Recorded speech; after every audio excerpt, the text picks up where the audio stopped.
واقعہ سلطان صلاح الدین ایوبی قسط نمبر 188 اپنا اسلامک اسٹوڈیو معزز ناظرین نوٹ سبسکرائبر سے ایک بار پھر درخواست کی جاتی ہے کہ آپ مسلسل ہماری ویڈیو واچ کر رہے ہیں لیکن چینل سبسکرائب نہیں کر رہے۔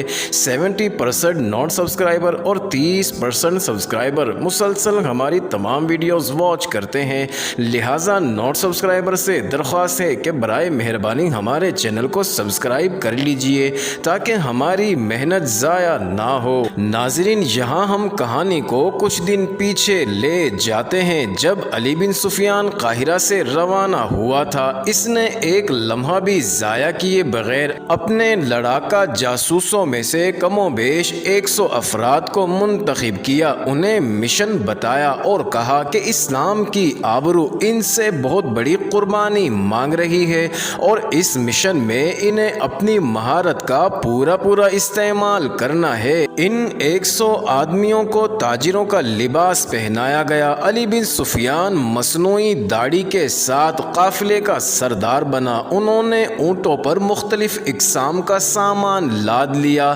جو انہیں دمشق وغیرہ کی منڈیوں میں بیچنا اور اس کے بدلے وہاں سے سامان لانا تھا۔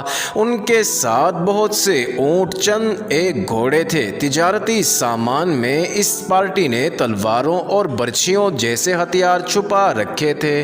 اس میں آتش گیر مادہ بھی تھا اور آگ لگانے کا دیگر سامان بھی۔ یہ قافلہ رات کے وقت قاہرہ سے روانہ ہوا اور طلوع سحر تک بہت دور نکل گیا۔ کچھ دیر آرام کر کے قافلہ پھر روانہ ہوا۔ علی بن سفیان بہت جلدی منزل پر پہنچنا چاہتا تھا۔ ناظرین، سورج غروب ہو گیا تو بھی اس نے قافلے کو نہ روکا۔ رات خاصی گزر چکی تھی جب ایک بڑی موزوں جگہ آ گئی۔ یہ سرسبز خطہ تھا اور وہاں اونچی نیچی چٹانیں بھی تھیں، ظاہر ہے کہ وہاں پانی بھی تھا۔ قافلہ آرام اور پانی کے لیے رک گیا۔ یہ لوگ تاجر نہیں، فوجی تھے۔ ان کی ہر حرکت میں ڈسپلن تھا، احتیاط تھی اور ٹریننگ کے مطابق وہ خاموشی اختیار کیے ہوئے تھے۔ اونٹ اور گھوڑے بھی ایسے تربیت یافتہ تھے کہ انسانوں کی طرح خاموش تھے۔ علی بن سفیان نے چٹانوں اور ٹیلوں کے اندر جانے کی بجائے باہر ہی پڑاؤ کیا۔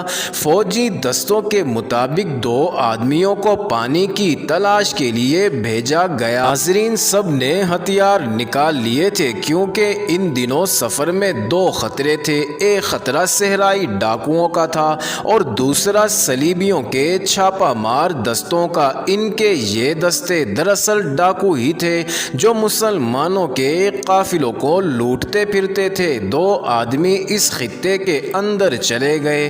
انہیں یہ بھی دیکھنا تھا کہ یہاں دشمن کے چھاپہ ماروں یا گشتی دستوں نے قیام نہ کر رکھا ہو۔ کچھ دور اندر گئے تو کہیں روشنی کا دھوکہ سا ہوا۔ وہ آگے گئے اور ایک ٹیلے پر چڑھ گئے۔ انہیں بڑی اچھی جگہ نظر آئی جو میدانی سی تھی۔ وہاں پانی بھی تھا، ہریالی بھی تھی اور کھجور کے درخت بھی تھے۔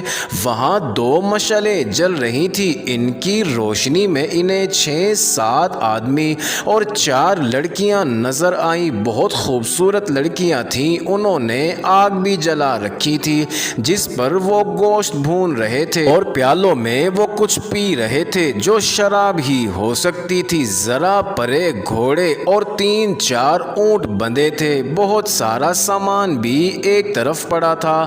علی بن سفیان کے دونوں آدمی چھپ کر قریب چلے گئے۔ رات کے سکوت میں ان لوگوں کی باتیں صاف سنائی دے رہی تھی۔ ان کا ہنسی مذاق بتا رہا تھا کہ یہ لوگ مسلمان نہیں، لڑکیاں بے حیائی کی حرکتیں بھی کر رہی تھی۔ ان دونوں آدمیوں نے انہیں نظر انداز نہ کیا۔ واپس آ کر علی بن سفیان کو بتایا۔ علی بن سفیان گیا اور چھپ کر قریب سے دیکھا۔ ان آدمیوں اور لڑکیوں کی زبان کچھ اور تھی جو علی بن سفیان سمجھتا تھا وہ عیسائی تھے۔ علی بن سفیان سوچ رہا تھا کہ وہ ان لوگوں کے پاس چلا جائے اور معلوم کرے کہ وہ کون ہیں اور کہاں جا رہے ہیں، یا ان کی نقل و حرکت دیکھتا رہے۔ اس کے ساتھ 100 لڑاکا کا جاسوس تھے۔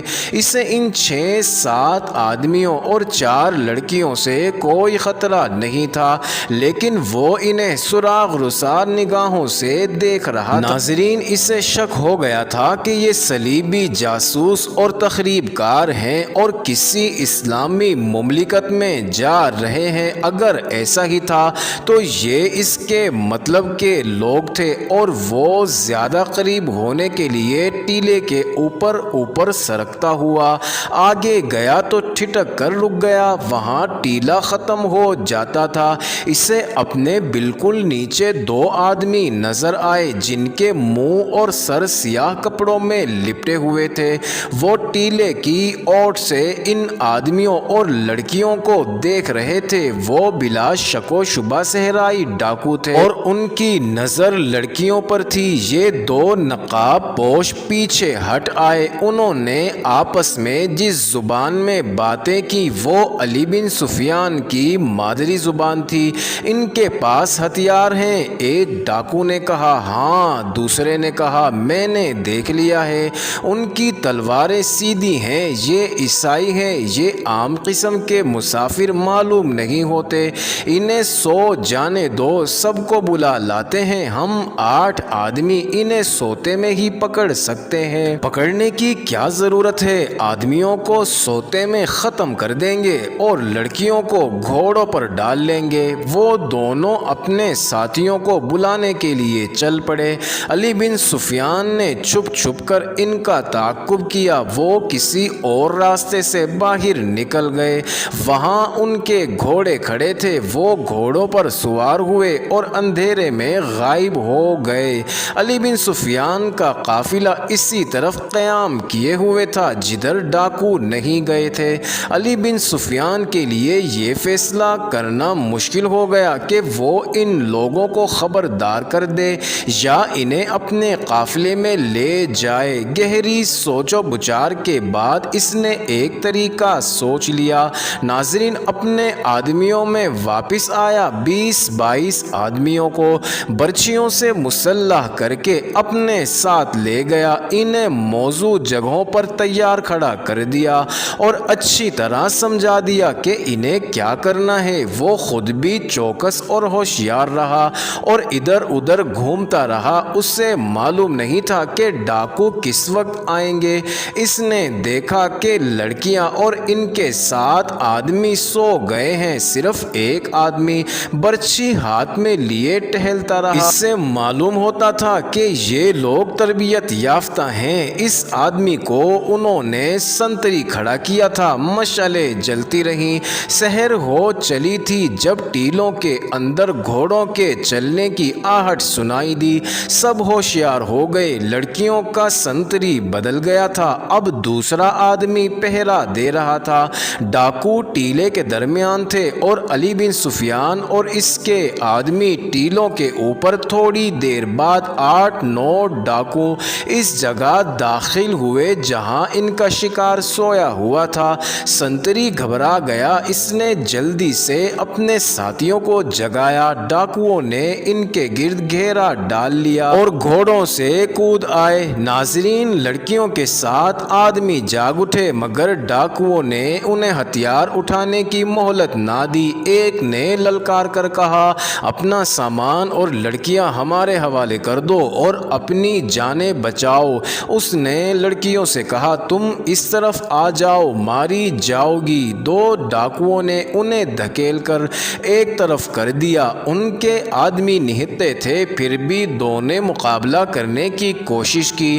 وہ واقعی تربیت یافتہ تھے، بے جگری سے لڑے۔ علی بن سفیان کی آواز پر جو اس نے پہلے مقرر کر رکھی تھی، ناظرین، اس کے آدمی عقابوں کی طرح ٹیلوں سے اترے اور ڈاکو ابھی سمجھ ہی نہ پائے تھے کہ یہ کون لوگ ہیں۔ ایک ایک برچھی ایک ایک ڈاکو کے جسم میں داخل ہو چکی تھی۔ اس سے پہلے ڈاکوؤں کے ہاتھوں لڑکیوں کے ساتھ 2 آدمی مارے جا چکے تھے، جس کا علی بن سفیان کو کوئی افسوس نہیں تھا۔ وہ غالباً یہی چاہتا تھا کہ ان میں سے 2 آدمیوں کا خون ہو جائے تاکہ دوسروں پر، خصوصاً لڑکیوں پر، دہشت طاری ہو جائے۔ علی بن سفیان نے